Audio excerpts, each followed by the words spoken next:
Nick Pope is overrated. And I'm sorry, he just is. He really just is. I don't like Nick Pope. I did when he was at Burnley. He joins Oil Castle for the money. I'm sorry. I'm going to speak quickly about what I think of Newcastle.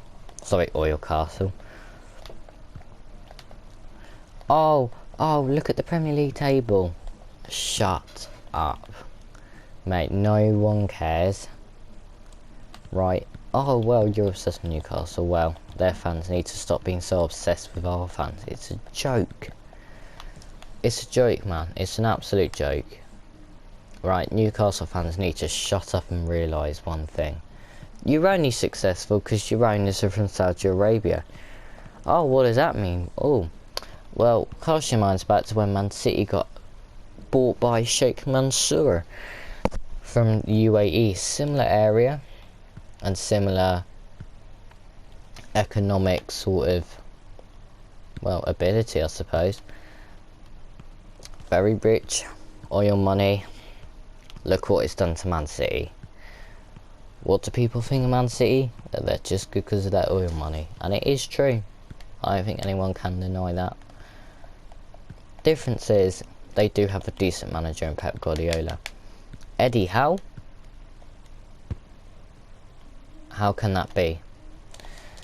The guy that got relegated with Bournemouth. I'm sorry, it's just ridiculous. It's just, if I had a good manager, it wouldn't be so obvious, but it is obvious. Eddie Howe ain't not a good manager. Well, he's not good enough for top 4, let alone top half of the table. And I don't like anything about the Saudi Arabian ownership. I think it's absolutely, it's just incorrect in football. I don't agree with it at all. But more on to Nick Pope now. I'm sorry, what's this I hear you say? Oh, he's conceded the least goals in the Premier League. Remind me, who won a World Cup and who didn't? That's right! Nick Pope didn't even play a single minute for England in the World Cup. You know, behind the keeper that's, you know, currently 19th in the table with Everton. You know, the one that concedes every week. Yeah, that one. Can't even get ahead of him. Wonder why. Funny that. While our goalkeeper's just, funnily enough, just, you know, winning a World Cup for his country. Oh, what's this I hear you say? Oh, well, you conceded twice against Saudi Arabia. Do remind me where your success came from. Oh yes, Saudi Arabia.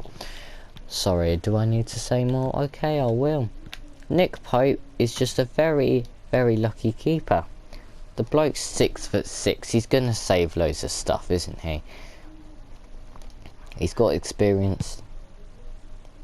And let's say this, I liked him when he was at Burnley. I thought he was a good player. At Newcastle, I'm just seeing the guy that just is a typical, you know, oh well, my team's playing well, so I'll play well. He's not a good enough player. If you can't get above Jordan Pickford in the team, there's a problem. And I don't want to hear anyone blaming Gareth Southgate when, hold up a minute, England got to the Euro 2020 finals without him just fine. They got to the World Cup quarterfinals just fine. Maybe got quite unlucky against France without him. That's with Pickford in goal. So I don't think there's anything wrong with that. Pickford doesn't make any mistakes. Pope conceded 3 times against Germany. Dear me, that's shocking. This guy cannot cope with pressure. And considering the Newcastle fans don't really exist, they're only, let's be real, Newcastle fans are only there because they're playing well. They ditched that club quicker than Liz Truss resigned, as, you know, if the club went wrong again. They've got no fan passion and pride. He's not under pressure at all. His team's playing well. The Geordies, they can just shut up because they're just fake fans, let's be real. Half of them probably didn't even watch Newcastle for the last couple of years. Oh, hold up a minute, we're starting playing well now. I'll start watching. Yeah, well, oil money does fix a lot of problems, doesn't it? This guy should have stayed at Burnley. They would have stayed up. I promise you that. They would have stayed up.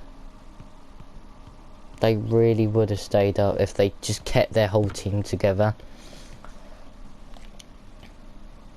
I promise you that they really would have stayed up. You know, they let Chris Wood go, funnily enough, to Newcastle. And then this guy, you know, if they kept the squad together, maybe Nick Pope could have done something in the Championship. I think that's where he's probably best at, to be honest, I can't lie. I'm not saying he's a bad goalkeeper, I'm saying he's overrated. Stop questioning why he didn't get in the England. Well, he didn't play for England. That's like me saying, oh, why did Robin Nelson not play in the World Cup? Well, for a start, you're the flipping goalkeeper of Sweden. They weren't even in the World Cup. Oh, wait, you played all the qualifiers. That explains it. And before you all go 4-0, a quick reminder, we had our second goalkeeper in that game. You know, the one that can't even keep a clean sheet against Stevenage. I think that says it all. Personally, I don't think anything is right about Newcastle. I don't think there's anything right about getting so much love because of oil money. I don't agree with it, but, you know, hey ho.